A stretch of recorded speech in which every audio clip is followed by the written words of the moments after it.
वंचित बहुजन महिला आघाडीच्या आज आपण आहोत दादर शिवाजी महाराज पार्क या ठिकाणी आणि या संपूर्ण दादर परिसरामध्ये आपण जर ह्या मागे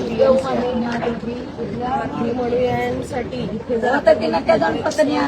राहण्याची केलेली आहे, पण त्याच्याच विरुद्ध दिशेला असलेला या ठिकाणी महानगरपालिकेच्या अधिकाऱ्यांचा पक्ष आहे. म्हणजे तुम्हाला विनंती असेल की त्या बाजूला सुद्धा आपण तिथली दृश्य दाखवावी की इथे ह्या नागरिकांची सोय करण्यासाठी एकही अधिकारी या ठिकाणी जागेवरती नाहीये.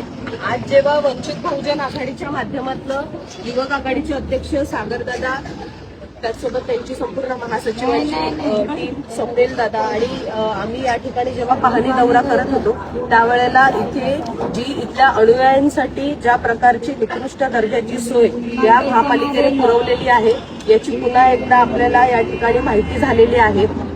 इथे बरेचसे महिला कामगार आहेत ज्या सकाळी 7 वाजल्यापासून ते आता आपण बघू शकतो रात्रीचे 1:30 वाजलेले आहेत आणि सकाळी 7 वाजल्यापासून ते रात्रीच्या 1:30 वाजेपर्यंत हा संपूर्ण महिला कामगार असतील, सफाई कामगार असतील या दादर परिसरामध्ये काम करताना आपल्याला दिसत आहेत. पण आपण त्यांच्याकडे कुठल्या प्रकारच्या साधनं या सफाई करण्यासाठीची दिलेली आहे आपण जर बघितली तर एकही साधन ना त्यांना हँडग्लोव्ह दिलेले आहेत, ना त्यांना कुठल्याही प्रकारचा मास्क दिलेला आहे. शिवाय बऱ्याचशा त्यांच्या तक्रारी आहेत आणि सतत 3 ड्युटी एका व्यक्तीला करावी लागते. आणि इथे संपूर्ण आपण जर बघितलं तर कामगारांची तर इथे तुटपुंजी जी व्यवस्था आहे, त्याचसोबत इथे एकही अधिकारी जागेवरती नाहीये. आम्ही ज्या वेळेला इथल्या अधिकाऱ्यांची